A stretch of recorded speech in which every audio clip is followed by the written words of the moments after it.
ሰላም ወደ ዩቲዩብ ቤተሰቦች እንኳን ወደ ሌላ ቪዲዮ በሰላም መጣችሁ። በዛሬው ጉብኝታችን ደግሞ ይሄንን ቦሌ ቡልቡላ የሚገኝ የሚያምር ትልቅ ቤት ነው ማስጎበኛችሁ። እንግዲህ ዛሬ ካሜራማን ባይኖረኝም እኔ እንደዚሁ አሳያችኋለሁ ማለት ነው። ይህ ቤት 300 ካሬ ላይ ያረፈ ሲሆን ቤቱ ደግሞ 180 ካሬ ላይ ተሰርቷል። እንግዲህ ይህ ቤት በውስጡ 7 መታጠቢያ ክፍሎችና 8 መታጠቢያ ክፍሎችን የያዘ ነው። ዋጋውን እስከ መጨረሻው ከቆያችሁ መጨረሻ ላይ የምነግራችሁ ሲሆን ፖስተር ላይ ካያችሁት ደግሞ ዋጋውን ማወቅ ትችላላችሁ ማለት ነው። እንግዲህ ይሄንን ሰፊ ግቢ እናገኛለን ፊት ለፊት ላይ። ቤቱ ደግሞ እንደምታዩት ዲዛይኑ ለየት ያለ የሚያምር ነጭ የሆነ ቶን ያለው አሪፍ የሆነ ቤት ነው። እንግዲህ ግቢው እንደምታዩት በጣም ሰፊ ነው። በዚህ በኩል እስከ 4 መኪና ወደ ላይ ማቆም ይችላል። እዚህ ጋር ደግሞ 3 መኪና መያዝ የሚችል ሲሆን እዛ ጋር 1 እዚህ ጋር 2 ወደዛ ደግሞ 4 ማለት ነው። ወደ 7 መኪናዎችን ሰፋ አድርጎ መያዝ የሚችል ነው። እዛ ፊት ለፊት የምታዩት የመግቢያ በር ሲሆን በዛ በኩል መግባት ትችላላችሁ። በዚህ በኩል ደግሞ ሌላ ተጨማሪ መግቢያ አለ። 2 ጌትዌይ አለው ማለት ነው። እንግዲህ ቤቱ እንደምታዩት በጣም ሰፊ ነው። ግቢው ጋር እዚህ ጋር ሰፊ የሆነ ጋርደን አለ። እንደምታዩት አሪፍ የሆነ ግሪን ኤሪያ ቦታ ነው። በፊት ለፊት ላይ ደግሞ ይሄንን ደረጃ እናገኛለን። እዚህ ጋር የተለያዩ የአትክልት ማስቀመጫ ቦታዎች አሉት። በጣም አሪፍ የሆነና የሚያምር ዲዛይን ያለው መግቢያ ነው ማለት ነው። ፊት ለፊት ላይ የምናገኘው ዋናውን የመግቢያ በር ሲሆን በጎን ደግሞ ስላይደሮች አሉ። በእነሱ መጠቀም ትችላላችሁ። እዚህ ጋር እንደ መናፈሻ ቦታ መጠቀም ትችላላችሁ። አሪፍ የሆነ ባልከኒ ቦታ ነው። እንግዲህ ወደ ውስጥ ገብተን ደግሞ ያሉት ወደ ውስጥ ስንገባ ይሄንን ሰፊ የሆነ ሊቪንግ ኤሪያ ቦታ እናገኛለን ማለት ነው። እንደምታዩት በጣም ሰፊ ነው። እዚህ ጋር የሳሎን ቦታ ማድረግ ትችላላችሁ። ከላይ ላይቲንጋቸው በጣም ነው የሚያምረው። ላይቲንግ ሲስተማቸው ከስፔን ኢምፖርት የተደረጉ ሲሆኑ በጣም የሚያምሩና ዲዛይናቸው ለየት ያለ ላይቲንግ ናቸው። እንግዲህ ዋናውን በር እናገኘዋለን። እዚህ ጋር ደግሞ ሰፊውን የመኖሪያ ክፍል ታያላችሁ ማለት ነው። እንደምታዩት እዚህ ጋር የሳሎኑን ቦታ ካረጋችሁት እዛ ፊት ለፊት ላይ ደግሞ የዳይኒንግ ስፔስ ማድረግ ትችላላችሁ። በጣም የሚገርምና የሚያምር ቦታ ነው። ዋናውን በር ደግሞ ፊት ለፊት እንደምታዩት ይህንን እንደ ሆልዌይ መጠቀም ትችላላችሁ። ስትሬት ወደ ቀሩት ክፍሎች ይወስደናል ማለት ነው። እንደነገርኳችሁ ይሄንን ዳይኒንግ ስፔስ ማድረግ የምትችሉ ሲሆን ፊት ለፊት ላይ ደግሞ ይሄንን ሞደርን ዲዛይን ያለው ኦፕን ኪችን እናገኛለን ማለት ነው። እንደምታዩት በጣም የሚያምር ውበት ያለው ኪችን ነው ማለት ነው። ከላይ ላይቲንጉ በጣም ነው የሚያምረው። እንደምታዩት ባለ 3 ስፓት ላይት መብራቶች አሉት። እዚህ ጋር ደግሞ ሰፊውን ሊቪንግ ሩም እናገኛለን ማለት ነው። ፊት ለፊት የደረጃውን ስፔስ የምናገኝ ሲሆን እዚህ ጋር ደግሞ ይሄንን የኪችን የመገልገያ ቦታዎች እናገኛለን። እንደምታዩት ማቴሪያሉ በጣም ውድ የሆነና ማቴሪያሉን በጣም አሪፍ የሆነና ከዱባይ ኢምፖርት የተደረገ ሲሆን እንደምታዩትም የተለያዩ የእቃ ማስቀመጫ ቦታዎች አሉት። እንደምታዩት እዚህ ጋር እነዚህ ጠንካራ የሆኑና በጣም አሪፍ የሆኑ ማቴሪያሎች ናቸው። እንግዲህ ሲዘጉም ሲከፈቱም ሆነ ቀለል ያሉ በጣም ምቹ ናቸው። በዚህ በኩልም ደግሞ ተጨማሪ ማስቀመጫ መገልገያ ቦታዎች አሉ። ይሄንን ሰፊ አይላንድ እናገኛለን። ከፊት ለፊት ደግሞ 3 የሆኑ ወንበሮችን አድርገን እንደ ብሬክፋስት ቦታ መጠቀም እንችላለን ማለት ነው።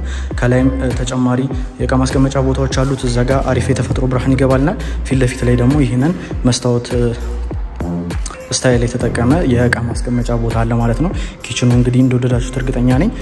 ዋናውም ሊቪንግ ሩም ይሄንን ይመስላል ማለት ነው። ወደዚህ ደረጃ ደግሞ ስንመጣ ወደ ላይ ከመሄዳችን በፊት እዚህ ጋር ወረድ ብለን ያለችውን ቦታ እዚህ ጋር ይሄንን የእጅ መታጠቢያ ቦታ እናገኛለን። ዲዛይኗ ቀለል ያለች የምታምር አሪፍ የሆነ የመታጠቢያ ቦታ ሲሆን ለዋናው የመኖሪያ ቦታ የሚያገለግል የመታጠቢያ ቦታ ነው። ወደዚህ ደግሞ ስንመጣ እቺን አነስ ያለች የቶይሌት ኤሪያ ቦታ እናገኛለን ማለት ነው። እንግዲህ ለእንግዳም ለነዋሪም ፊት ለፊት ላይ ያለ መገልገያ ቦታ ነው ማለት ነው። የእቃ ማስቀመጫም አለው ከላይ እንደምታዩት በጣም ነው የሚያምረው። እዚህ ጋር ደግሞ እንደ ስቶር ኤሪያ ቦታ መጠቀም ትችላላችሁ። በቂ የሆነ ቦታ አለ። ወደ ላይ ወተን ደግሞ ከኪችኑ በዚህ በኩል ሌላ ክፍል አለ። እሱም የመጀመሪያው የመኝታ ክፍል ሲሆን ለሰራተኛ መኝታ ማድረግ ትችላላችሁ። እንደ ስቶር መጠቀም ትችላላችሁ። ለተለያዩ ነገሮች የፈለጋችሁትን መጠቀም ትችላላችሁ። እንግዲህ ክፍሉም እንደምታዩት በጣም ሰፊ የሆነ አሪፍ የተፈጥሮ ብርሃን የሚያገኝ ክፍል ነው። በውጭ በኩል ደግሞ ያለውን ትንሽ ቆይታ እናያለን። እዚህ ክፍል ላይ 3 ኪችን የምናገኝ ሲሆን ዋናውን ኦፕን ኪችን አይታችኋል። ሁለተኛው ኪችን ደግሞ ይሄ ሲሆን ክሎዝድ ኪችን ነው። የሎ የሆነ ቶን የተጠቀሙ ሲሆን ይሄ ደግሞ በቂ የሆነ የሚያምር ኪችን ነው ማለት ነው። እዚህ ደግሞ ተጨማሪ አገልግሎቶችን መጠቀም ትችላላችሁ። የእቃ ማጠቢያ ቦታ አለው። ከታች የተለያዩ የእቃ ማስቀመጫ ቦታዎች አሉ። ተጨማሪ ስፔስ ከፈለጋችሁ ደግሞ ይህንን ፊት ለፊት ላይ ያለውን መጠቀም ትችላላችሁ። ወደ ውጭ ደግሞ እንውጣና በውጭ በኩል ያለውን እንመልከት። አሁን ወደ ውጭ ወተናል። ይሄኛው ቅድም ያሳየዋችሁ መኝታ ክፍል ሲሆን እዚህ ጋር ደግሞ ያያችሁት ቅድም ያያችሁትን ኪችን ይሆናል ማለት ነው። ሶስተኛውና የመጨረሻው ኪችን እዛ ጋር ያለ ሲሆን ግቢውም ደግሞ ወደዚህ ይቀጥላል ማለት ነው። ሁለተኛው በር ያልኳችሁ ይሄኛው ነው። ወደዚህ ደግሞ ስንመጣ እዚህ ጋር ፊት ለፊት ላይ አንድ የመታጠቢያ ክፍል አለ። ፊት ለፊት ላይ በዚህ በኩል ደግሞ ይሄኛው የሰራተኛ መኝታ ክፍል ሁለተኛ መኝታ ክፍል ይሆናል ማለት ነው። የእጅ መታጠቢያ ክፍል አላችሁ እዚህ ጋር። ወደዚህ ደግሞ ስንመጣ እዚህ ጋር የበግ ማረጃ ቦታ መጠቀም ትችላላችሁ። ከታች ድሬነር ሲስተም አለው። እንግዲህ እንደምታዩት ምቹ የሆነ ቦታ ነው። ወደዚህ ስንመጣ ደግሞ ሶስተኛውንና የመጨረሻውን ኪችን እናገኛለን ማለት ነው። እንደምታዩት እዚህ ደግሞ ዳርክ ቶን የተጠቀሙ ሲሆን የሚያምር ኪችን ነው። ከላይ የእቃ ማስቀመጫ ቦታዎች አሉት። በዚህ በኩል የዲሽዋሸር ኤሪያ ቦታ ከላይ እቃ ማስቀመጫ አለው። ክፍሉም ደግሞ እንደምታዩት በጣም ሰፊ የሆነ ክፍል ነው። እዛች ጋር ደግሞ አነስ ያለች የስቶሬጅ ኤሪያ ቦታ አለች ማለት ነው። ከፈለጋችሁ ደግሞ ያንን እንደ በግ ማረጃነት መጠቀም ትችላላችሁ። ክፍሉም ደግሞ እንደምታዩት ሰፊ የሆነ ክፍል ነው ማለት ነው። እንደወደዳችሁት በጣም እርግጠኛ ነኝ። እስካሁን ካያችሁት አሪፍ የሆነ ክፍል ካያችሁ ኮሜንት ላይ አስቀምጡልኝ። ግን ደግሞ ወደ ዋናው ማስተር ቤድሩም ስንሄድ ገና የሚያምር ክፍል አሳያችኋለሁ። ዎኪንግ ክሎዜቱ፣ ዎኪንግ ሻወሩ በጣም የሚያምር ክፍል ነው። ወደዚህ ስንቀጥል ደግሞ የግቢውን መረማመጃ ቦታ እናገኛለን። መኪና እዚህ ጋር መደርደር እንችላለን ማለት ነው። እንደነገርኳችሁ እስከ 7 መኪና መያዝ ይችላል። ወደዚህ ደግሞ አዙራችሁ ሌላ ተጨማሪ 2 መኪኖችን መያዝ የሚችል አይነት ቦታ ይመስላል። እንግዲህ እድሉን ለእናንተ ሰጥቻለሁ ማለት ነው። ይህ ቤት እስካሁን እርግጠኛ ነኝ እንደምትወዱት። እንግዲህ እዚህ ፍሎር ላይ ያሉት ክፍሎች እነዚህን ይመስላሉ። አሁን ደግሞ ወደ ላይ ወተን ጉብኝታችንን እንቀጥላለን። እዚህ ጋር የምታዩት ይሄኛው የግላስ ቴምፐርድ የሆነ የእጅ መደገፊያ ሲሆን ከዚህ ጋር ደግሞ እንደምታዩት ክፍት ቦታዎች አሉ። ከላይ ላሳያችሁ። እዚህ ጋር ክፍት ያለው ማለት ነው። ይህ ቦታ ሲቆሽሽ በፎጣም ሆነ በተለያየ ነገር መጥረግ የምትችሉ ሲሆን ግድግዳው አይበላሽም ማለት ነው። እንግዲህ ይሄ ደግሞ መስታወት በጣም አሪፍ የሆነና ደረጃውን የጠበቀ ነው። በቀላሉ አይሰበርም። አሪፍ የሆነ ማቴሪያል ነው። እንግዲህ የደረጃው ስታይል ደግሞ ይህንን ይመስላል። እንደምታዩት ፊት ለፊት ላይ ኦፕን ኪችናችን አለ። ቪውም በጣም ነው የሚያምረው። አሁን ደግሞ ወደ ፈርስት ፍሎር ነው የደረስነው ማለት ነው። ፈርስት ፍሎር ላይ ሄደን ያሉትን ክፍሎች እናያለን። በዚህ በኩል ደግሞ አሪፍ የሆነ የተፈጥሮ ብርሃን ያስገባልናል ማለት ነው። እንግዲህ ይሄን ደረጃ እንደጨረስን አሁን ደግሞ የምንገኘው ፈርስት ፍሎር ላይ ነው። በዚህ ፍሎር ደግሞ እዚህ ጋርና እዚህ ጋር እንደምታዩት 2 ክፍሎች አሉ። አንዱ ማስተር ቤድሩም ሲሆን እሱን ቀስ ብዬ አሳያችኋለሁ። ከዚህ ክፍል እንጀምርና ጉብኝታችንን ወደዛ እንቀጥላለን ማለት ነው። ይህ ክፍል የመጀመሪያው የዚህ ፍሎር መኝታ ክፍል ይሆናል። እንደምታዩትም በጣም ሰፊ የሆነ ክፍል ነው። እዛ ጋር ሄድ ላይቲንግ አለ። የአልጋው ቦታ ነው። በዚህ በኩል ባዝሩም ያለው ሲሆን እዚህ ጋር ደግሞ ሰፊ የሆነ የራሱ የተሟላ የልብስ ማስቀመጫ ሳጥን አለው ማለት ነው። ወደዚህ ክፍል ስንመጣ የተሟላ የመታጠቢያ ክፍል ነው። እንደምታዩት እዚህ ጋር የእጅ መታጠቢያ ቦታ አለ፣ ቶይሌት አለ። እዛ ጋር ደግሞ የዎኪንግ ሻወር ቦታ አለ ማለት ነው። እዚህ ጋር እንደምታዩት እቺ የሳሙና ማስቀመጫ ሲሆን ሁሉም ባዝሩም በሚባል ሁኔታ ተጠቅመዋታል። ዲዛይኑ በጣም የሚያምርና ቀለል ያለ ውበት ያለው የሳሙና ማስቀመጫ ነው። እዚህ ጋር እንደነገርኳችሁ የመታጠቢያ ክፍል አለ። ሰፊ የሆነ የተሟላ የመታጠቢያ ክፍል ነው ማለት ነው። ጉብኝታችንን ስንቀጥል ደግሞ ይህንን ሰፊ የሆነ መኝታ ክፍል እንዳገኛለን። እንደነገርኳችሁ ቀለል ያለ ሰፊ የሆነ ክፍል ነው። ለልጆችም ለእንግዳም ሰፊ የሆነ ክፍል ነው። እንግዲህ እንደምትወዱት በጣም እርግጠኛ ነኝ። በዚህ በኩል ደግሞ ስንወጣ ይሄንን የባልካኒ ኤሪያ ቦታ እናገኛለን። አሪፍ የተፈጥሮ ብርሃንና አየርም ወደዚህ ክፍል ያስገባልናል ማለት ነው። ወደ ውጪ ስንወጣ ደግሞ ይሄንን ሰፊ የሆነ ባልካኒ እናገኛለን። ላይም ይሄንን ዲዛይን ተጠቅመውታል። ሰፊ የሆነ ባልካኒ ሲሆን ከዎክዌው እና ከማስተር ቤድሩሙ ጋር የሚገናኝ ሰፊ የሆነ ባልካኒ ነው። እሱም በዛኛው በኩል አሳያችኋለሁ ማስተር ቤድሩሙን ስናይ ማለት ነው። አሁን ደግሞ ወደ ዎክዌው እንመለስ። ዎክዌው ላይ የምናገኘው መውጫ ይሄኛው ሲሆን በዚህ በኩል ደግሞ ማስተር ቤድሩሙን ከማየታችን በፊት ይሄኛው መኝታ ክፍል ላሳያችሁ። ይህ ደግሞ ሁለተኛው መኝታ ክፍል ነው። እዚህ ፍሎር እንደምታዩት በጣም ሰፊ የሆነ ቦታ ነው። ሄድ ላይቲንግ እዛ ጋር አለ። የባልካኒ ቦታ አለው። እዚህ ጋር የተሟላ የልብስ መደርደሪያ ሳጥን አለ። አየርም በዚህ በኩል ይገባልናል። የተፈጥሮ ብርሃን እናገኛለን። ወደዚህ ስንመጣ ደግሞ ይሄንን ሰፊ የሆነ የሚያምር ባዝሩም እናገኛለን ማለት ነው። ዎኪንግ ሻወር አለ፣ ቶይሌት፣ እዚህ ጋር ደግሞ የእጅ መታጠቢያ ቦታ አለ። በጣም ሰፊ የሆነ ቦታ ነው። እንደነገርኳችሁ የሳሙና ማስቀመጫ ቦታውም እዚህ እናገኘዋለን ማለት ነው። እንግዲህ ክፍሉ ይሄንን ይመስላል። ተመሳሳይ አይነት ሳይዝ ያላቸው ክፍሎች ናቸው። ግን ወደ ማስተር ቤድሩሙ ስንሄድ ደግሞ ማስተር ቤድሩሙ በጣም ሰፊ የሚባል ክፍል ነው። እዚህ ጋር ደረጃው እናገኛለን። በዚህ በኩል ደግሞ ስንመጣ ዋናው ማስተር ቤድሩም ነው ማለት ነው።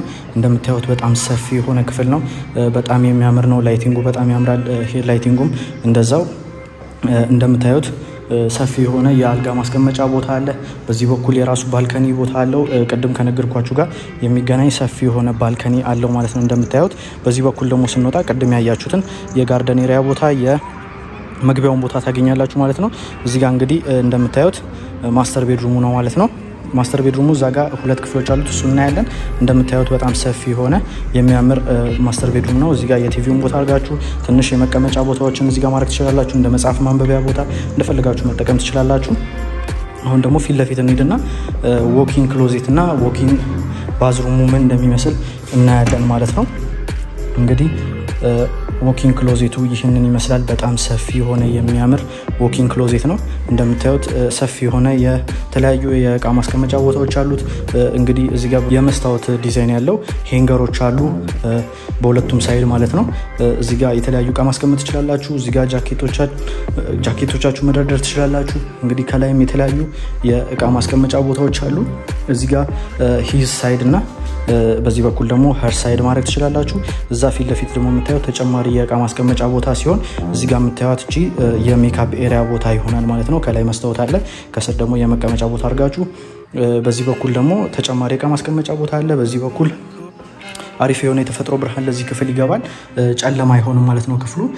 ወደዚህ ደግሞ ስንመጣ እነዚህ ሹ ሄንገር የምንላቸው ቦታዎች ወይም ደግሞ የጫማ መደርደሪያ ቦታዎች ናቸው። እንደምታዩት ዲዛይናቸውን በጣም ለየት ያሉና ማቴሪያላቸውን ደረጃቸውን የጠበቁ በጣም የሚያምሩ ቦታዎች ናቸው። ፊት ለፊት የምታዩት መስታወት ደግሞ አውትፊታችሁን ቼክ የምታደርጉበት ቦታ ነው ማለት ነው። በጣም አሪፍ ነው ማለት ነው። ስንቀጥል ደግሞ በዚህ በኩል ማስተር ባዝሩሙን እናገኛለን። እንደምታዩት በጣም ሰፊ የሆነ ቦታ ነው። ከፊት ለፊት የፍሪስታንድ ታብ ወይም ጃኩዚ እናገኛለን። እዛ ጋር ደግሞ ባለ 2 የእጅ መታጠቢያ ቦታ አለ። በጣም የሚያምርና ዲዛይኑ ለየት ያለ የእጅ መታጠቢያ ቦታ ነው። እንደምታዩት በጣም አሪፍ የሆነ ደረጃውን የጠበቀ ማቴሪያል ያለው ቫኒቲ ነው ማለት ነው። እንግዲህ እንደምታዩት በጣም ሰፊ የሆነ ነው። እዚህ ጋር ቶይሌት አለ እንደነገርኳችሁ ፍሪስታንድ ታብ። እዚህ ጋር ደግሞ የሳሙና ማስቀመጫ ቦታ አለ። ሰፋ ያለ ማስቀመጫ ነው። ከላይ ደግሞ የተፈጥሮ ብርሃን ይገባልናል። ፊት ለፊት ደግሞ የምታዩት ዎኪንግ ሻወሩ ነው ማለት ነው። እንደምታዩት እሱም ሰፊ የሆነ በዚህ በኩል የመቀመጫ ቦታ አላችሁ። የመታጠቢያ ቦታውን በጣም አሪፍ ነው ማለት ነው። ከዚህ በር ጀርባ ደግሞ የእቃ ማስቀመጫ ከፈለጋችሁ እንደ ታወል ማድረቂያ ፎጣዎች ምናምን ማስቀመጥ ከፈለጋችሁ የተለያዩ እቃዎችን ማስቀመጥ ትችላላችሁ። ከጀርባ ደግሞ ተጨማሪ ክፍል አለን ማለት ነው። እንደምታዩት ይሄን ስከፍቱ ቦይለሩን ቦታ እዚህ ጋር ደበቅ አድርገውታል። ከፈለጋችሁ እቃ ማስቀመጫ መጠቀም ትችላላችሁ፣ ሌላም ነገር መጠቀም ትችላላችሁ እናንተ እንደፈለጋችሁት። እንግዲህ ማስተር ባዝሩሙ ይሄንን ይመስላል ማለት ነው።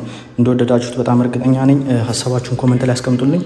አሁን ደግሞ ከዚህ እንውጣና ወደ ላይኛው ፍሎር እንሄዳለን። እዚህ ያሉትን ክፍሎች በሙሉ ጨርሰናል። ላይ ደግሞ ያሉትን መኝታ ክፍሎች እናያለን። እንግዲህ አሁን ደግሞ የምንገኘው ሰከንድ ፍሎር ላይ ሲሆን በዚህ ቦታ የምናገኛቸው 5 የተለያዩ ክፍሎች አሉ። የመጀመሪያው ይሄ ሲሆን እንግዲህ እንደምታዩቸው የተለያዩ ክፍሎች አሉ። መኝታ ቤትና መታጠቢያ ክፍሎች ናቸው ያሉት። ጂምም አለ፣ እንደ ላይብረሪ የሚያገለግልም ክፍል አለ። እሱን አሳያችኋለሁ። እንግዲህ የመጀመሪያው ክፍል እዚህ ጋር የምታገኙት ሼርድ ባዝሩም ይሆናል። ይህ ሼርድ ባዝሩም በጣም ሰፊ የሆነ የሚያምር እንደምታዩትም በጣም ምቹ የሆነ ቦታ ነው። ፊት ለፊት ላይ እዚህ ጋር የምናገኘው የመታጠቢያ ቦታ ሲሆን በዚህ በኩል ደግሞ ዎኪንግ ሻወር አለ። እንግዲህ የሳሙና ማስቀመጫውም እንደምታዩት የራሱ ላይቲንግ ያለው በጣም የሚያምር ዲዛይን ያለው ነው። ከታች ደግሞ ቶይሌት አለን ማለት ነው። እንግዲህ ከዚህ ክፍል እንደወጣን በግራና በቀኝ 2 መኝታ ክፍሎች አሉ። በዚህ በኩል ያለውን ስናይ ይህንን ሰፊ የሆነ መኝታ ክፍል እናገኛለን ማለት ነው። እንደምታዩት በጣም ሰፊ የሆነ ቦታ ነው። በዚህ በኩል አሪፍ አየር ማስገቢያ እና የራሱ የሆነ ባልከኒ ያለው አሪፍ የተፈጥሮ ብርሃን ይገባልናል ማለት ነው። ከላይ ደግሞ እንደምታዩት የላይቲንግ ሲስተሙ በጣም የሚያምር ክፍል ነው ማለት ነው። እንግዲህ ሰፊ የሆነ ለልጆች ተስማሚ ለእንግዳ ማረፊያ ከፈለጋችሁት በጣም ምቹ የሆነ ክፍል ነው ማለት ነው። ወደ ቀጥታ ሄደን ደግሞ ፊት ለፊት የምናገኘው ሁለተኛው መኝታ ክፍል ይሆናል ማለት ነው። ይህ መኝታ ክፍል ደግሞ እንደምታዩት በጣም ሰፊ የሆነ ክፍል ነው። ከላይ ላይቲንጉ በጣም ነው የሚያምረው። እንግዲህ እዚህ ደግሞ የራሱ የሆነ የልብስ መደርደሪያ ሳጥን ተገጥሞለታል ማለት ነው። ደረጃውን የጠበቀ ከውጪ ኢምፖርት የተደረገ ማቴሪያል ነው። በዚህ በኩል ደግሞ እንደምታዩት አሪፍ የተፈጥሮ ብርሃን ወደ ክፍል ውስጥ ይገባልናል። ከውጪም ደግሞ ቀለል ያለ ሰፊ የሚባል ባልከኒ ያለው ማለት ነው። ከውጭ ያለውን ቪው ደግሞ እንደምታዩት በጣም የሚያምር ቪው ነው። እንግዲህ እንደወደዳችሁት በጣም እርግጠኛ ነኝ። እንግዲህ በዚህ በኩል ስንሄድ ደግሞ እዛ ጋር ጂም ያልኳችሁ እናገኛለን። እዚህ ጋር ሌላ ተጨማሪ ክፍል አለ። ከውጭ ደግሞ ባልከኒ ያለን። እሱን ከማየታችን በፊት እዚህ ጋር ሌላ ተጨማሪ ክፍል አለ። እንደምታዩት በጣም ሰፊ የሆነ ክፍል ነው። ቀለል ያለና ከሌሎቹ ሳይዛቸው ለየት ያለ አነስ ያለ ቢሆንም እዚህ ጋር የራሱ የሆነ የተፈጥሮ ብርሃን ማስገቢያ እንትን አለው። እዚህ ጋር ደግሞ እንደምታዩት ክፍሉ ነው ማለት ነው። እዚህ ጋር የምናገኘው እታች ያየነው ማስተር ቤድሩም ውስጥ የሚገባ አይላንድ ነው ማለት ነው። መሀል ላይ የሚቀመጥ ጁዌለሪ ማስቀመጫ፣ ከታች የእቃ ማስቀመጫ ያለው አይላንድ ነው። እዚህም ማስቀመጥ ትችላላችሁ። ከታችም ደግሞ ቦታ አይጠበንም ካላችሁ ማስቀመጥ ትችላላችሁ ማለት ነው። እንዳያችሁት ቅድም ደግሞ ማስተር ቤድሩም በጣም ሰፊ የሆነ ክፍል ስለሆነ እዛም ቢሆን አይረብሽም፣ ውበትን ይሰጠዋል ማለት ነው። እንግዲህ ፊት ለፊት የምናገኘው የደረጃውን ቦታ ሲሆን ወደዚህ ስንመጣ ደግሞ ሁለት ክፍሎች አሉ።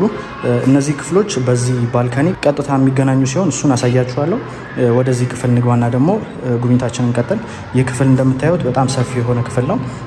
ለቤቱ ሲሰራ ጂም ታስቦ የተሰራ ሲሆን እናንተ ከፈለጋችሁ መኝታ ክፍል ማድረግ ትችላላችሁ፣ ማጥኛ ክፍል እንደፈለጋችሁ መጠቀም ትችላላችሁ። ከረንትሊ ግን ጂም ታስቦ የተሰራ ቦታ ነው።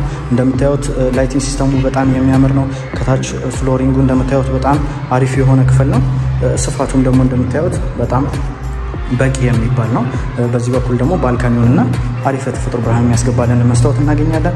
ወደ ውጭ ስንወጣ ደግሞ ይህንን ሰፊ የሆነ ባልካኒ እናገኛለን ማለት ነው። እዚህ ጋር ጂም ስለሆነ እዚህ ጋር ደግሞ እንደ ዮጋ መስሪያ ቦታ መጠቀም ትችላላችሁ። አውትዶር ጂም ማድረግ ትችላላችሁ። በጣም ሰፊ የሆነ ቦታ ነው። እንደምታዩት በጣም ምቹ የሆነ በቂ የሚባል ቦታ ነው ማለት ነው። እንግዲህ አሪፍ የሚባልም ቪው አለው ከፊት ለፊት። እዚህ ጋር ደግሞ በቂ የሆነ መረማመጃ ቦታ አላችሁ። ይሄ ፊት ለፊት የምናገኘው ቅድም የመጣንበት ወክዌይ ሲሆን ኮሪደሩ ነው ማለት ነው። ሰፊ የሆነ ወክዌይ ነው። ወደዚህ ስንመጣ ደግሞ የመጨረሻውን የዚህን ፍሎር ክፍል እናገኛለን። እንደምታዩት በቂ የሚባል ሰፊ የሆነ ክፍል ነው። ከላይ ላይቲንጉም እንደምታዩት በጣም ነው የሚያምረው። እንግዲህ ይህ ክፍል የመጨረሻው ክፍል ይሆናል። እንደ ላይብራሪ መጠቀም ትችላላችሁ። ያንን ጂም ካረጋችሁት ደግሞ ይሄንን እንደ ኢንተርቴንመንት ኤሪያ ቦታ እንደፈለጋችሁ መጠቀም ትችላላችሁ። ባልከኒው እንዳያችሁት በጣም ነው የሚያምረው። አሁን ደግሞ እንመለስና የመጨረሻ የቀረን የላይኛው ፍሎር ሲሆን እሱንም ደግሞ ወተን እናያለን። ላይ ፍሎር ላይ የምናገኘው አንድ የመጨረሻው ክፍል ቴራዝ ነው የሚሆነው። እሱንም እንግዲህ ወተን እናያለን ማለት ነው። ቴራዙ ጋር ከመሄዳችን በፊት እዚህ ጋር እንደምታዩት ይሄንን ሻንድሌር እናገኛለን። በጣም ነው የሚያምረው። ከውጭም ደግሞ አሪፍ የሆነ ስፔስ አለን። እሱን ወተን እናያለን። ወደዛም እንሂድ። አሁን እንግዲህ የመጨረሻው ፍሎር ላይ ነው የምንገኘው። ይህ የምታዩት ሻንድሌር ከስፔን የመጣ በጣም የሚያምር ለእይታ ማራኪ የሆነ ሻንድሌር ነው። እንደምታዩትም ደግሞ ከታች የደረጃውን ቦታ የምናገኝ ሲሆን ይህ ደግሞ በጣም ሰፊ የሆነ ቴራዝ ነው ማለት ነው። ይህ ቴራዝ 180 ካሬ የሚሸፍን በጣም ሰፊ የሆነ የቴራዝ ኤሪያ ቦታ ነው። ለተለያዩ ዝግጅቶች መጠቀም ትችላላችሁ። ቪውም እንደምታዩት ደግሞ በጣም አሪፍ የሆነና የሚያምር ለእይታ የማይረብሽ የሚገርም ቪው አለው። እንግዲህ እንደምታዩት በጣም ሰፊ የሆነ ቦታ አለው። እዚህ ጋር አንድ ተጨማሪ ቦታ አለች። በዛ በኩልም ደግሞ ሰፊ የሆነ ቦታ አለው ማለት ነው። እንደምታዩት በጣም ሰፊ ነው። እንግዲህ የዚህን ቤት ጉብኝት በዚህ እንጨርሳለን። ቤቱን እንደወደዳችሁት በጣም እርግጠኛ ነኝ። እንግዲህ የዚህን ቤት ዋጋ ስንት ይሆናል ብላችሁ እየገመታችሁ እያሰባችሁ ከሆነ 150 ሚሊዮን የኢትዮጵያ ብር የሚያወጣ ሲሆን በገበያ ላይም በ150 ሚሊዮን ታገኙታላችሁ ማለት ነው። መግዛት ለምትፈልጉ ከታች ያለው ስልክ ቁጥር መጠቀም ትችላላችሁ። ተጨማሪ ኢንፎርሜሽን ዲስክሪፕሽን ላይ ማስቀመጥ ሲሆን እሱን ቼክ ማድረግ አትርሱ። እንግዲህ እንደዚህ አይነት የሚገራርሙ ቤቶችን ይዤላችሁ እንደመጣ ከፈለጋችሁ ቻናላችንን ላይክ፣ ሼር፣ ሰብስክራይብ ማድረግ አትርሱ። በሌላም ቪዲዮ እስከምንገናኝ ድረስ ቻው።